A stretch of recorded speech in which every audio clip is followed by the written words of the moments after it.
우리 하나님 말씀 읽으실 때 다 함께 자리에 일어나셔서 우리 함께 성경 말씀 오늘은 교독하겠습니다. 누가복음 1장 오늘 본문 말씀은 누가복음 1장 26절부터 38절까지 말씀인데 우리가 제가 한 절 읽고 여러분이 한 절 읽도록 하겠습니다. 누가복음 1장 26절부터입니다. 여섯째 달에 천사 가브리엘이 하나님의 보내심을 받아 갈릴리 나사렛이란 동네에 가서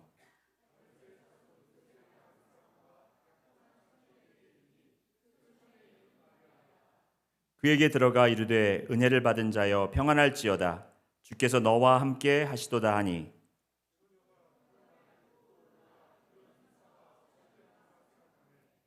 천사가 이르되 마리아여 무서워하지 말라 내가 하나님께 은혜를 입었느니라.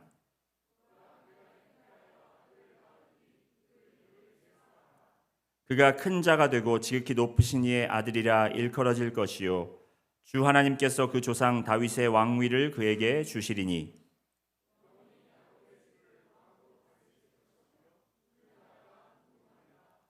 마리아가 천사에게 말하되 나는 남자를 알지 못하니 어찌 이 일이 있으리이까.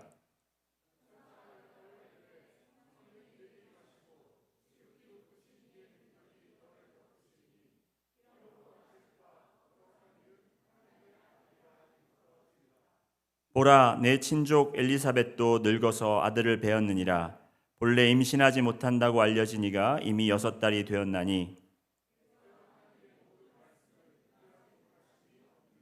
38절 함께 읽습니다.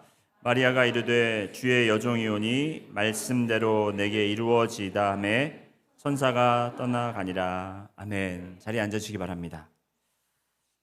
오늘은 대강절 두 번째 주 오늘은 평화라는 제목을 가지고 여러분과 말씀을 나누기 원합니다. 주로 이 침례교는 그 리터지를 잘 행하지 않기 때문에 이런 대강절을 이렇게 기념하고 또 대강절을 통해서 이렇게 초를 켜고 또 거기에 관한 말씀을 나눈다라는 것이 조금 어울리지 않을 수 있지만 저는 참 이런 리터지를 좋아합니다. 우리가 그런 정말 하나님께 드려지는 예배를 우리가 가장 준비를 열심히 하고 또 그 의미를 우리가 온전히 깨닫고 또 하나님이 가장 기뻐 받으시는 예배가 될 수 있도록 우리가 준비하는 자세가 필요한 것 같아요. 그래서 우리가 꼭 이렇게 절기를 지키고 또 리터지대로 한다고 해서 다 그런 것만은 아닙니다. 오늘 저희가 말씀을 듣기 전에 동방박사 얘기를 안 하고 넘어갈 수가 없는데 동방박사들은 예수님 앞에 나올 때 그 큰 별을 보고 기뻐했다고 했습니다. 여러분 오늘 주일 예배 오시면서 정말 이 예수 그리스도를 생각하시면서 오늘 예배를 통해서 하나님을 만날 것에 대해서 기쁜 마음으로 오셨습니까? 네. 아멘 소리가 조금 여러분 기쁨으로 오셨는 줄 믿습니다. 그리고 우리가 기쁨으로 왔지만 또 동방박사들은 그냥 빈손으로 온 것이 아니라 황금과 모략과 유황을 정성껏 그 값비싼 것을 긴 시간 동안 여정을 통해서 준비해 왔지 않습니까? 그렇죠? 그렇게 준비한 마음으로 그들이 주님 앞에 나온 것을 볼 수 있습니다. 우리는 하나님 앞에 무엇을 가지고 나오십니까? 여러분은 어떤 걸 가지고 나오십니까?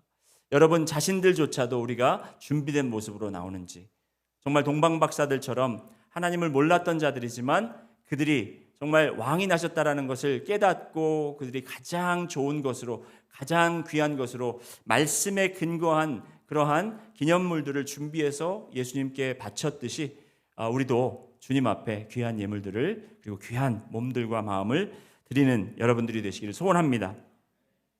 오늘 나눌 제목이 평화라고 했는데 이 성탄절 이 시즌을 우리가 돌아보면 자주 사용되는 단어 중에 하나가 바로 사랑과 소망과 그리고 화평, 그렇죠? 화평 혹은 평강 이런 단어들이 사용됩니다.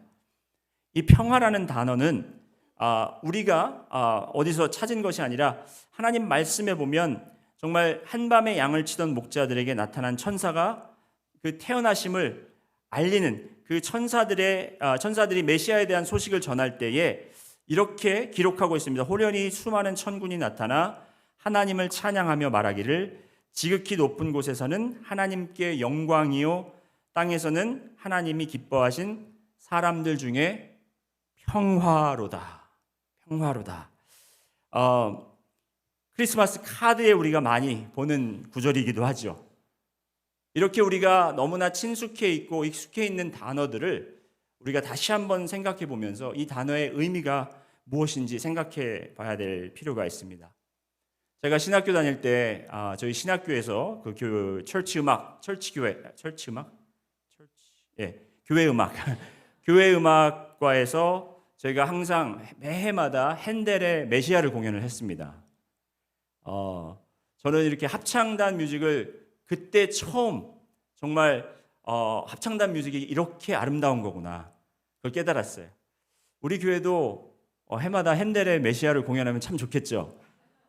충분히 가능성이 있다고 생각하는데 우리 성가대 막상 성가대 분들은 무슨 소리를 하는 건가 지금 목사님이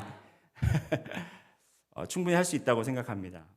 제가 그래서 그 맛을 좀 여러분들에게 보여드리기 위해서 그 핸델의 메시아 그 엑설프트를 제가 한번 여러분들 앞에서 공연을 한번 하려고 합니다. 기대가 되시나요? 기대하지 마십시오. 네. 바로 오늘 제가 말씀드린 이 천사가 그 목자들 앞에서 메시아가 나타나는 것을 메시아가 올 것을 이제 전하는 그러한 내용을 담은 건데요. 핸델의 메시아가 너무나 참 이 명곡이라는 것이 느껴지는 게 뭐냐면 그 정말 구절 하나 하나를 그 음악적으로 그리고 또 영적으로 잘 표현했다라는 것입니다. 소프라노가 이제 나오죠. 소프라노가 이제 그 음악 단어로 그 레시타티브라고 하는데 그 이거를 내레이트하는 사람이 이제 이야기를 하는 겁니다. 그러면서 이제 반주가 이제 짜자자자자 이제 나오면서 이제 여자가 소프라노가 저는 이제 소프라노를 낼 수 없기 때문에 비스무리하게 이제 낸다 그러면 There were shepherds abiding in the fields, keeping watch over their flocks by night. 그러면은 이제 또 연주가 들어가잖아요. 그러면 또 이런 프레이즈를 노래를 합니다. And suddenly there was an angels, multitude of the heavenly host, praising God. And saying은 너무 높아서 제가 못하겠습니다. 그렇게 하면 이제 합창단이 뒤에 있다가 Glory to God, Glory to God in the highest. 그러면 이제 베이스 파트가 나옵니다. And peace on earth. 하늘의 영광할 때는 높이 올라가죠. In the highest 하고 올리고 peace on earth 할 때는 내려오니까 또 음악적으로 음을 내려서 그렇게 하는 것을 볼 수 있습니다. 이렇게 하나님의 평강이 임했다라는 것을 음악적으로도 표현을 했는데요. 여러분, 하나님의 평강이 이 땅에 임했다라는 것이 여러분에게는 어떤 의미를 가지고 있습니까? 정말 하나님의 평강이 임했습니까? 지금 표정들 보니까 임했는지 안 했는지 잘 모르시는 것 같아요. 아니면 제가 소프라노를 불러서 지금 너무 충격을 먹으셔가지고 지금 그러신지는 모르겠는데 우리가 하나님의 평강이 이 땅에 임했다면 지금 전쟁도 없어야 되고 그리고 우리에게 염려도 없어야 되고 서로 미워함과 질투함과 시기도 없어야 되고 우리가 남들을 헐뜯는 것도 없어야 되고 우리에게 염려와 근심도 사라져야 되는 것이 당연합니다. 그런데 왜 아직 이 땅에서는 전쟁도 그치지 않았고 사람들은 아직도 미워하고 서로 헐뜯고 싸우고 또 염려와 근심은 끊어지지 않고 있겠습니까? 평화를 우리가 이해하기 위해서 정말 예수님께서 이 땅에 오시면서 평화가 내렸다라는 의미가 무엇인지를 우리가 분명히 알기 위해서는 우리에게 왜 평화가 필요하고 그 평화는 무엇을 의미하는지를 우리가 분명히 알아야 될 필요가 있습니다. 오늘 말씀을 통해서 마리아가 그리고 또 아까 처음 부분에도 말씀드렸지만 이제 목자들이 천사들의 이 소식을 들었을 때, 메시아가 이 땅에 온다라는 그 소식을 들었을 때, 그 소식을 듣고 그들의 마음이 처음에는 불편했고 그 마음에 두려움이 찼다라는 것을 우리는 알 수 있습니다. 미식 축구를 정말 좋아하시는 분이라면은 아마 그 필라델피아 이글스의 선수였던 레지 화이트라는 선수를 아실 것입니다. 그는 8년 동안 이글스에서 그리고 은퇴하기 전까지 그린베이 패커스에서 디펜시브 태클 선수로 활약을 했는데요. 그는 키가 한 거의 2m가 됩니다. 거기다가 몸무게가 285파운드 정도 돼요. 어마어마한 체격에 8년 동안 이글스 팀에서 120경기를 출전하면서 124번 상대방 팀의 쿼터백을 섹한 전무후무한 선수입니다. 여러분 지금 풋볼을 잘 모르시는 분은 도대체 무슨 소리를 하는 건가? 쿼터백을 왜 그 수비수가 가서 덮치는 거 있잖아요. 공격 못하게. 그거를 사실 한 경기당 한 번 이상 한 거라는 거예요. 엄청난 기록입니다. 그런데 이 레지 화이트가 더 유명한 이유 중에 하나는 바로 이분은 독실한 그리스도인이었어요. 필드 위의 목사라는 별명까지 있을 정도로 그는 팀메이트에게 그리스도를 복음을 전했던 그런 정말 그 자이언트였지만 그 등치는 정말 컸지만 그래도 그의 마음은 온유한 자였습니다. 그가 한번 경기를 하는 중에서 상대방 공격 수비수죠. 공격 태클하는 그 선수가 이제 신인이었습니다.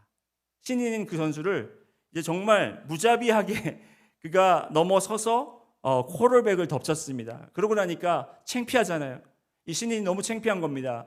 그래서 자기가 지지 않으려고, 기싸움에서 지지 않으려고 레지 화이트, 정말 대선배인 이 선수에게 욕을 퍼붓습니다. 차마 입에 담을 수 없는 그런 욕을 계속 경기 내내 하는 거예요. 그래서 레지 화이트 선수가 그 루키를 바라보고 이랬습니다. Young man, be careful. Young man, be careful. Jesus is coming. Jesus is coming. 예수님이 오신다. 예수님이 오신다. 이 사람은 무슨 말을 하는지 몰랐습니다. 팀메이트들은 다 알죠. 쟤는 이제 큰일 났다. 바로 다음 플레이에 이제 레지 화이트가 이제 그 공격수가 이제 그 센터백이 스냅을 하잖아요. 풋볼 이제 그 공격할 때 하이크 하면 이제 스냅을 하잖아요. 스냅 하자마자 레지 화이트가 그 선수만 바라보고 있다가 그 선수에게 달려가서 그를 덮치고 완전히 정말 깔아뭉갭니다. 그러면서 그의 손을 잡아서 일으키고 먼지를 털어주면서 그 옷에 묻은 이 그라스랑이 흙을 다 털어주면서 I told you, Jesus is here. 여러분, 예수님이 온다라는 것은 우리가 마냥 기뻐해야 될 것은 아니라고 그렇게 우리가 생각해야 된다는 것입니다. 우리는 예수님이 오신다면 마냥 기쁘고 좋고 그러면 우리가 모든 일이 해결될 수 있고 그렇게 생각할 수 있고 모든 것이 평화로울 거라고 생각하지만 예수님이 오실 때는 심판하러 오신다고 했습니다. 정말 이 레지 화이트 선수가 우리를 덮치는 것보다 더 강하고 더 무섭고 정말 우리가 살아남을 수 없을 정도로 그렇게 무섭게 우리에게 다가오실 것입니다. 그래서 예수님께서 우리에게 평화를 주셨다. 평화가 되셨다라는 말은 이렇게 하나님이 우리를 심판하러 오실 때에 예수 그리스도로 말미암아 우리 마음속에 그 절단된 관계와 우리가 심판받을 수 없는 그러한 상황에 있는 우리들이 바로 주님과 그 깨어진 그 관계가, 흐트러진 관계가, 정말 절단된 관계가 회복된 것을 이야기하고 있다라는 것입니다. 이 세상에 평화를 원하겠죠. 이 세상에 전쟁이 그치는 것을 원할 수 있습니다. 우리의 염려가 사라지기를 원하고 우리의 기도 제목들이 응답되기를 원할 수는 있지만 그것은 이제 천국이 이 땅에 임할 때 다 이루어질 줄 믿습니다. 하지만 그 전에 하나님께서 독생자 아들 예수 그리스도를 통해서 해결하신 부분은 바로 하나님과 우리의 관계 속에서 하나님이 우리의 관계를 화합시켰다라는 것, 예수님을 통해서 우리의 관계를 화합시켰다라는 것입니다. 오늘 천사가 마리아를 찾아온 것을 우리가 성경 말씀을 통해서 읽었습니다. 그가 마리아를 보고 평안하여라, 내가 오늘날 하나님이 너와 함께하겠다라는 그러한 인사말을 듣고 이 마리아가 어떻게 반응했는지 1장 29절 말씀 한번 보시겠습니다. 1장 29절 말씀 보면 처녀가 그 말을 듣고 놀라 이러는 인사가 어찌함인가 생각하며, 여기서 놀랐다라는 것을 보면 그냥 깜짝 놀랐다, 뭐 그냥 누가 이렇게 뒤에서 탁 건드렸을 때 깜짝 소스라치게 놀랐다 정도 표현이 아니라 greatly feared, greatly troubled라는 영어 해석이 나옵니다. 그러니까 심각하게 고민했다라는 거예요. 놀랐다라는 거예요. 이게 정말 그에게 근심이 됐다라는 것입니다. 왜 이렇게 나에게 말씀을 하실까? 왜 천사가 나를 찾아왔을까? 도대체 무엇 때문에? 여러분, 하나님이 우리에게 임하셨을 때 우리는 지금 우리는 은혜의 시대에 살고 있기 때문에 당연한 것이라고 여길 수 있지만, 여러분, 이때 당시만 해도 천사가 그를 찾아왔다, 이거는 놀라 자빠질 일입니다. 그리고 누가복음 2장 9절 말씀에 보아도 이제 목자들도 양을 치고 있을 때 주의 영광이 그들에게 비추니 2장 9절에 크게 무서워하는지라 라고 이야기하고 있습니다. 그들은 무서워했습니다. 이렇게 크게 두려워하고 무서워한 것은 메시아가 온다는 내용을 듣기도 전이었다라는 것입니다. 하나님의 메신저인 천사만 나타나도 이렇게 두렵고 떨리는데 하나님께서 직접 우리에게 나타나신다면 얼마나 크고 얼마나 크게 두려운 일이겠습니까? 여러분, 저는 가끔 그런 생각을 해봐요. 정말 우리가 예배 드릴 때 우리는 주님 오시옵소서, 주님 이곳에 임하여 주시옵소서 라고 이야기하는데, 정말 주님이 임하시면 얼마나 우리가 크게 놀랄까. 그냥 형식적으로 주님 오시옵소서, 주님 오시옵소서 이렇게 얘기는 하는데 정말 올 것을 기대하고 있지 않지는 않는가. 여러분, 우리 마음의 준비를 해야 된다는 것입니다. 그 두려우신 하나님께서 우리를 만나 주시기 원하시고 여러분에게 임하시기를 원하십니다. 이건 불가능한 일이에요. 이거는 태양이 지금 우리 지구에 내려온다는 것보다 더 불가능한 일입니다. 가장 거룩하신 분이 거룩하지 않은 우리에게 임하신다는 것, 이것이 어떻게 가능한지 오늘 말씀을 통해서 한번 보시기를 원하겠습니다. 마리아에게 전해진 천사의 소식은 이 그냥 두렵고 떨지 말아라, 이 정도가 아니라 점점 더 쇼킹한, 받아들이기 힘든 그러한 말씀을 전하는 것을 볼 수 있습니다. 31절 말씀 한번 보시겠습니다. 31절에 어떻게 기록되어 있냐면, 보라, 내가 잉태하여 아들을 낳으리니 그 이름을 예수라 하라.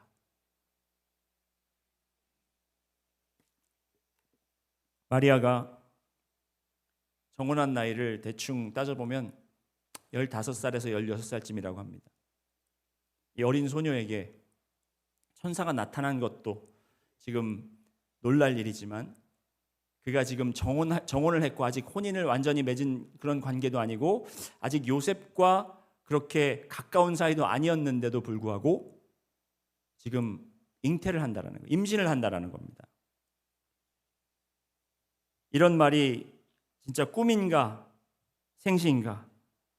지금 내가 임신을 한다라는 것을, 이걸 도대체 어떻게 받아들여야 할 것인가? 그것도 하나님의 아들을 내가 임신한다라는 것을 도대체 내가 어떻게 머리로 이해하고 어떻게 내가 이걸 받아들여야 될 것인가? 여러분, 지금 마리아가 이 소식을 전해 듣고 그 마음속에 잔잔함과 평안이 있었을까요? 오히려 더 트러블이 많았겠죠.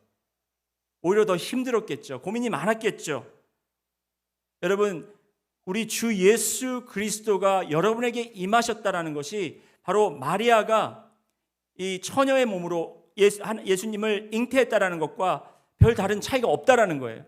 그런 불가능한 일이 오늘 본문 말씀에 적혀 있고, 그리고 우리의 삶을 통해서도 지금 주님께서 우리 안에 거하신다라는 것을 우리가 믿으셔야 한다는 것입니다.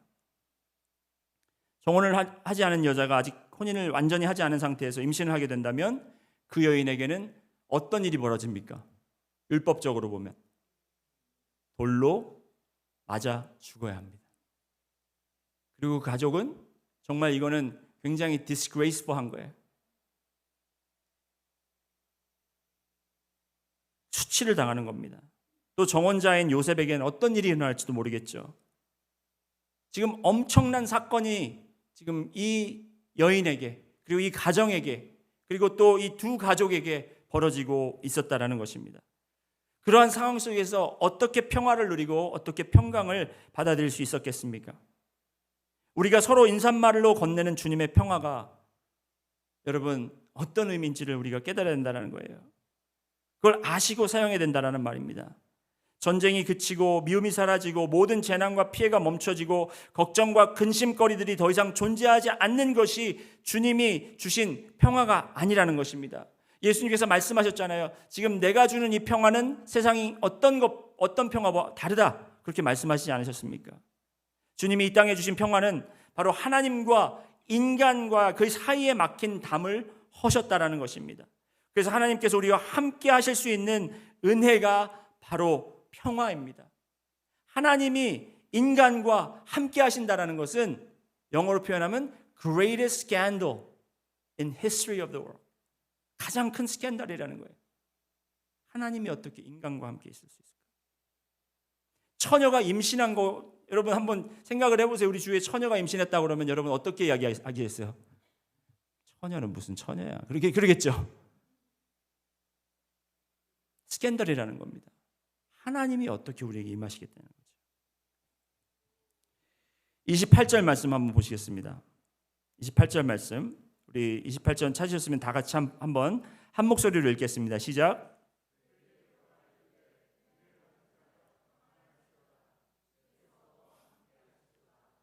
여기서 주께서 너와 함께 하시도다에다 밑줄을 쳐주시기 바랍니다. 주께서 너와 함께 하시도다. 제가 언제도 한번 말씀드렸던 것 같은데 주께서 우리와 함께 하시다로 성경을 정리할 수 있어요. 이 프레이즈로, 이 문장으로 모든 성경을 정리할 수 있고 모든 성경에 있는 구절들을 이 말씀에 맞춰서 우리가 이해할 수 있습니다. 하나님께서 온 인류를 창조하셨던 이유도 뭐냐면 하나님이 사랑이시기 때문에 하나님의 형상을 닮은 우리를, 인간을 창조하셔서 그들과 함께 하시기를 원했고요. 죄 때문에 그 관계가 깨졌죠.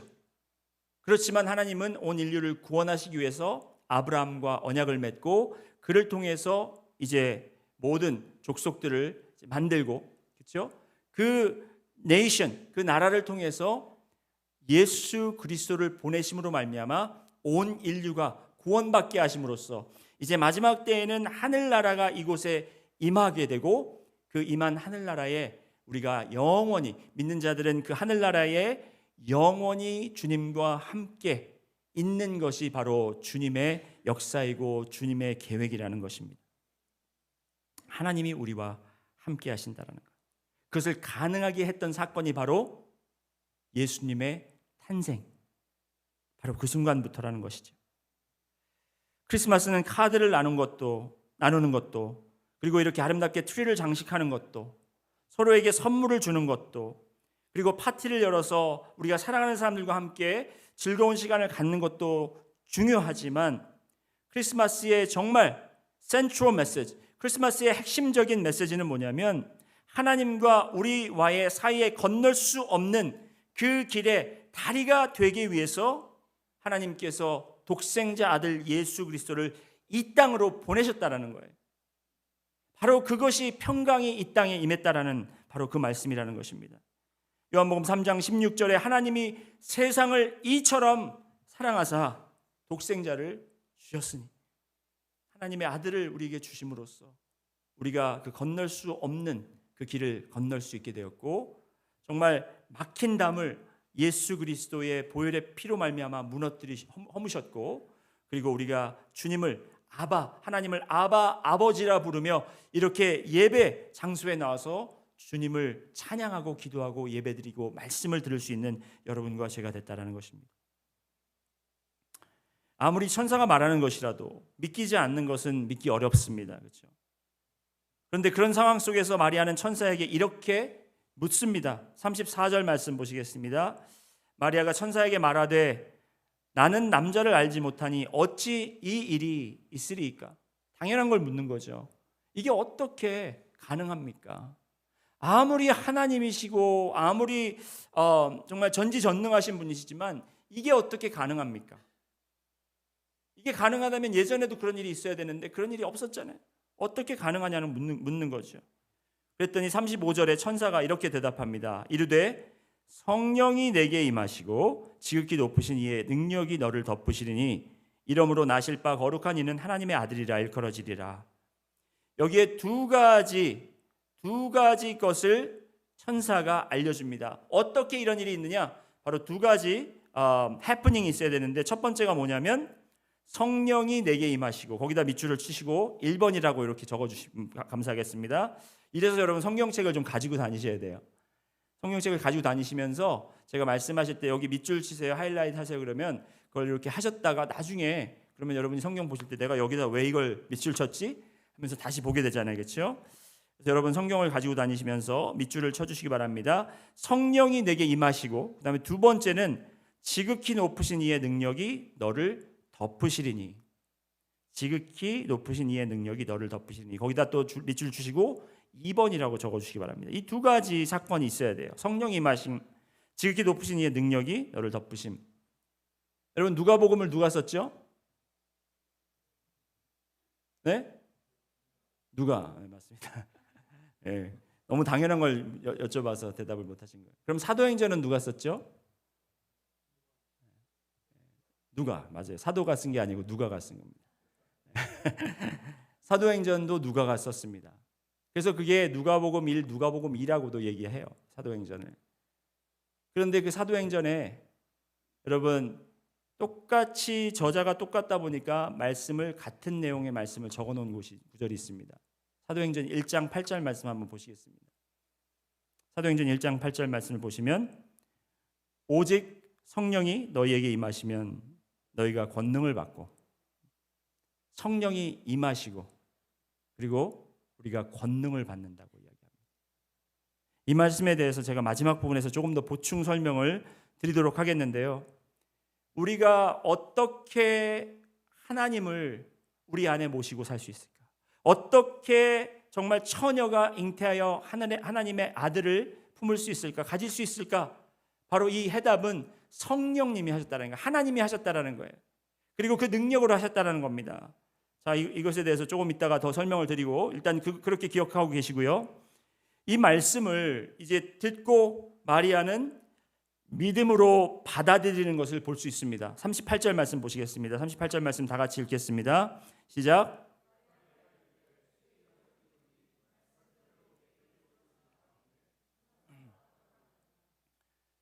아직도 이해는 되지 않습니다. 이게 과학적으로, 물리학적으로, 그리고 이게 또 생물학적으로 어떻게 이렇게 될지를 전혀 이해할 수 없습니다.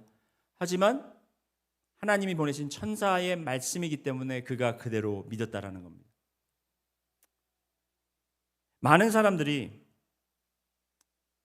마리아가 특별한 사람이기 때문에 하나님께서 특별한 선물을 주셨다고 생각합니다. 그래서 마리아를 숭배하고 마리아를 섬기는 그러한 그룹들도 있지요. 여러분, 마리아는 특별한 사람이 아닙니다. 여러분과 저도 특별한 사람들이 아니에요. 하지만 하나님께서 특별한 선물을 우리에게 주신 거죠. 바로 그 독생자 아들 예수 그리스도를 우리에게 주신 것입니다. 그래서 누구든지 그 말씀을 믿고 내 머리로는 이해되지 않고 내가 이걸 어떻게 받아들여야 되는지 모르지만 그 말씀을 듣고 믿는 자들에게는 누가 임한다? 예수 그리스도가 우리 안에 임하신다라는 겁니다. 여러분도 그래서 지금 이 자리에 와 있는 겁니다. 그런데 아직도 여기 계시지만, 자리에는 계시지만 이게 안 믿어지시는 분들이 계세요. 머리로 이해하려고 하시는 분들 계세요. 여러분, 마리아가 머리로 이해돼서 받아들인 게 아니잖아요. 마리아가 특별해서 그걸 하나님께서 특별한 선물로 주신 게 아니잖아요. 그에게 말씀하셨더니 마리아는 순종하고 믿고 순종했다라는 겁니다. 우리도 그것이 이해되지 않고 우리가 그것을 어떻게 받아들일지 모를지라도 우리가 그 말씀을 믿고 그리고 받아들이면 하나님께서 성령으로 우리에게 부어주시고 하나님의 능력으로 우리를 덮으실 것이라는 것을 믿으시기 바랍니다. 지금도 쭉 제가 말씀을 드리고 있지만 여러분도 보셨을 겁니다. 마리아와 그리스도를 믿는 여러분과 저는 평행 이론이 우리 사이에는 평행 이론이 성립됩니다. 어떤 평행 이론이냐? 여기서 잘못 이해하지 마십시오. 우리가 아기를 잉태한다라는 게 아닙니다. 특히 남자인 제가 아이를 잉태하면 그건 특종감이겠죠. 그런 말씀을 하는 게 아니라 우리 안에도 예수 그리스도가 거한다라는 거예요. 처녀 마리아에게 하나님께서 하나님의 아들을 그 안에 주신 것처럼 죄인인 우리 안에도 예수 그리스도가 거한다라는 겁니다. 자, 여러분 옆에 계신 분들의 배를 바라보시기 바랍니다. 그리고 이렇게 한번 물어보십시오. 몇 개월 되셨어요? 왜 안 하세요? 왜 안 하세요?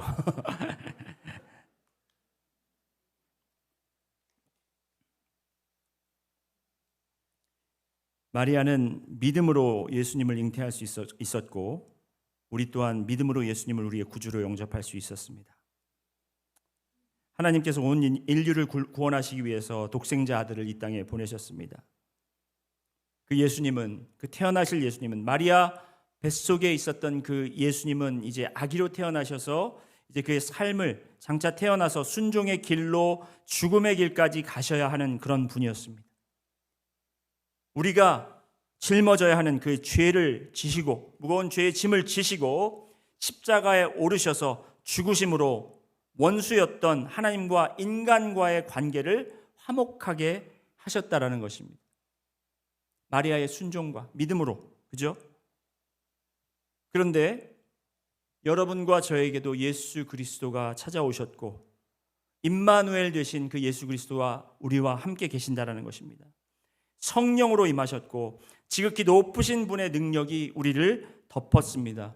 사도행전 1장 8절 말씀 다시 한번 보시면 이제 후반 부분을 제가 보겠습니다. 오직 성령이 너에게 임하시면 너희가 권능을 받고 예루살렘과 온 유대와 사마리아와 땅끝까지 이르러 내 증인이 되리라 하시니라.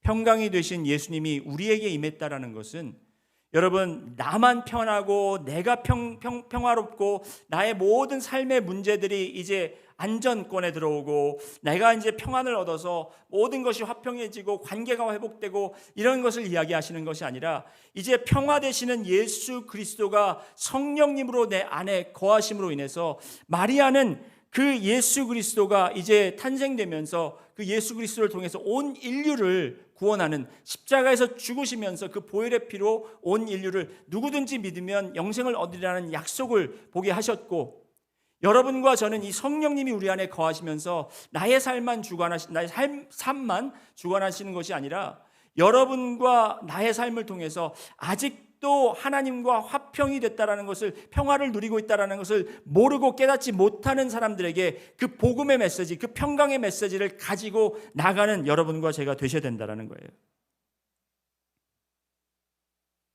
2024년도 우리 2023년도 표어가 뭐였습니까? 섬기는 교회가 되자. 우리 교회가 하나님의 능력을 하나님의 영향력을 세상에 끼치는 그런 교회. 그렇게 하기 위해서 우리가 세 가지 해야 될 것, 세 가지 S로 시작하는 단어들이 있죠. Save, Serve, and Send. 그래서 우리가 작년이 아니죠. 금년에는 Serve를 우리가 포커스를 맞췄습니다. Serve에다 우리가 초점을 맞춰서 정말 우리가 하나님을 섬기는 것, 이게 교회를 섬기라는 게 아니에요, 여러분. 하나님께서 여러분이 정말 이 Save와 Serve와 Send는 다 한 가지거든요. 봉사 따로 하고 나가서 전도 따로 하고 그 다음에 우리가 파송받는 거 따로가 아니에요. 한 목적을 위해서인데 바로 그것이 뭐냐면 예수님이 평화로 이 땅에 오셨다라는 것을 세상에 널리 알리기 위한 것이 우리의 목적입니다. 우리 교회의 목적이에요. 능력침례교회는 여러분의 안식처가 아닙니다. 능력침례교회는 하나님이 부르신 자들의 모인 장소예요. 왜 부르셨냐? 우리를 내보내시기 위해서. 제가 예전에도 한번 말씀드린 적이 있는데 우리 교회 달라스에 있는 어떤 교회 파킹장이 들어가는 곳과 나오는 곳이 다른데요. 이 나올 때에 거기에 팻말이 이렇게 사인이 이렇게 써 있습니다. Now you are entering mission field. 이제 당신은 이제 교회 밖을 나가면서 이제 당신은 선교지로 들어가는 것입니다. 선교지로 들어가는 것. 우리는 교회 와서 예배드렸으니까 이제 신앙에 관한 일은 이제 끝났다라고 생각하시지만 그게 아니라 우리는 이제 시작이에요. 지금 예배를 드렸기 때문에 우리는 하나님의 그 예수 그리스도를 품은 우리들은 그 평강의 소식을 세상에 여러분의 직장과 여러분의 이웃과 여러분이 가시는 곳곳마다 그 평강의 에이전트들이 되셔서 여러분들이 그 소식을 전해야 된다는 것입니다. 이제 우리가 2024년도는 잃은 영혼을 구하는 교회라는 표어를 삼고 세이브에 이제 포커스를 맞출 텐데요. 아까도 말씀드렸지만 우리의 안전과 우리의 평안과 그리고 우리의 걱정과 염려를 더는 그런 것을 추구하는 삶이 아니라 하나님과 인간의 평화를 위해 독생자 아들을 보내신 그 하나님의 놀라운 섭리와 그리고 그것을 순종하는 예수 그리스도의 그 놀라운 사랑과 그 십자가까지 정말 어린 양이 침묵하며 죽임을 당한 것처럼 예수님도 그 십자가에 오르신 그 은혜를 우리가 생각하고 성령님의 감동하시고 또 감화하시는 그러한 우리의 마음속에 움직이시는 것을 우리가 믿고 따르며 순종하며 우리가 주님의 소식을 기쁜 소식을 전해야 된다는 것입니다. 그런 우리 능력교회 성도님들이 되시기를 주님의 이름으로 축원합니다. 아멘은 잘하시죠? 이제는 우리가 그렇게 살아야 됩니다, 여러분. 우리가 내년에는 여러분 아까도 말씀드렸지만 이제 세이브에 우리가 초점을 맞출 때에 교회에서 행사를 하더라도 또 예배를 드릴지라도 우리가 모임에 참석할지라도 그냥 내가 가서 어떻게 즐거움을 얻을 수 있을까, 내가 가서 뭘 얻을 수 있을까 이런 생각이 아니라 내가 누구를 데리고 갈까, 내가 어떤 사람을 위해서 정말 복음을 전하고 나의 삶을 나눌 수 있을까, 그런 생각들을 가지시고 모든 이제 모임들과 우리 교회 모든 프로그램들이 주님을 향하고 그 주님을 향한 그 마음을 통해서 주님이 주시는 게 뭐겠습니까? 그 잃은 영혼들을 사랑하라, 잃은 영혼들을 찾아가라. 이제 그 말씀을, 그 미션을, 사명을 우리가 품고 나가서 우리의 목장 모임들도 그렇고요, 우리 교회에서 하는 행사들도 그렇고요, 다 그런 모임들로 초대하고 또 그런 모임들에만 초대하는 것이 아니라 여러분의 가정에도 초대하고 여러분들이 찾아가셔서 그들에게 주님의 사랑을 그리고 주님의 평강을 나누는 그러한 놀라운 사명을 감당하시는 여러분과 제가 되기를 주님의 이름으로 축원합니다. 다 같이 기도하시겠습니다. 사랑해 주님 감사합니다. 이 땅에 하나님의 독생자 아들 예수 그리스도를 보내시고 그가 옴으로써 우리에게 평강을 누릴 수 있게 하심을 감사합니다. 아버지, 아직도 그 평화를 누리지 못하고 그 평화를 받아들이지 않는 많은 사람들이 있습니다. 주님, 우리 교회가 주님의 그 사명에 온전히 헌신되고 그것을 위해서 살기로 결단하는 우리 성도님들 될 수 있도록, 우리 교회 될 수 있도록 인도하여 주시옵소서.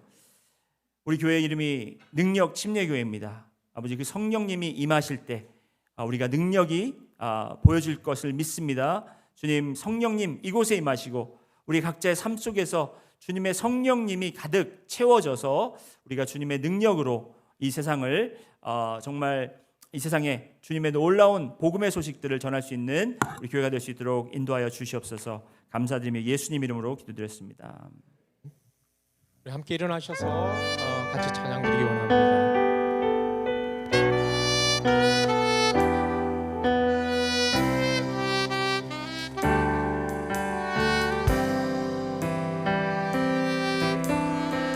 당신은 영광의 왕,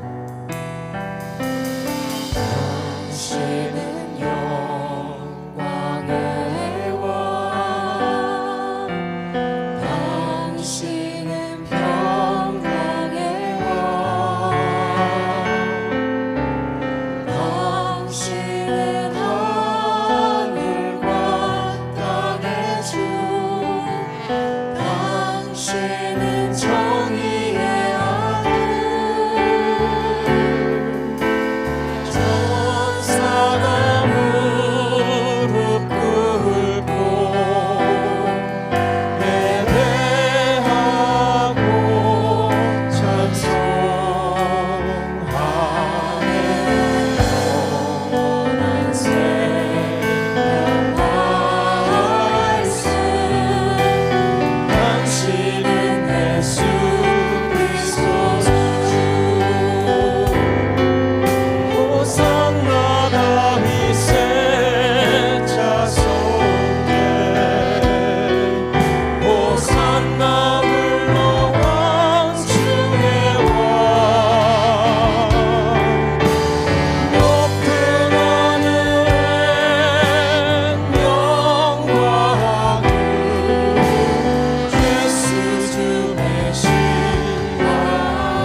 영광을 받으실 주님, 오늘도 주님의 그 귀한 영광을 아버지 하나님 이 시간 우리가 드릴 수 있도록 인도하여 주시옵시고, 또 아버지 하나님 주님께서 주시는 그 평화를 우리가 누릴 수 있도록 또한 인도하여 주시옵소서. 오늘 우리가 주님이 주신 그 귀한 은혜에 보답하기 위해 정성껏 준비한 예물을 주님 앞에 드렸습니다. 주님, 드려진 손길 위에 축복하시고, 우리 교회에 아버지 하나님 어느 누구도 부족함 때문에 아버지 고민하거나 걱정하지 않을 수 있도록 주여 인도하여 주시옵시고, 아버지 물질이 사용되는 곳곳마다 아버지 주님의 영광이 드러나며 주님의 평강이 그곳에 임하기를 이 시간 소원합니다. 주님, 우리 교회를 더욱더 축복하여 주시옵시고, 아버지 하나님 우리가 우리 교회만 생각하는 교회가 아니라 남들에게 베풀 줄 알고, 또 아버지 다른 교회들과 선교 지역을 더욱더 많이 섬길 수 있는 그런 교회로 세워 주시옵소서. 감사드리며 예수님 이름으로 기도드렸습니다. 아멘.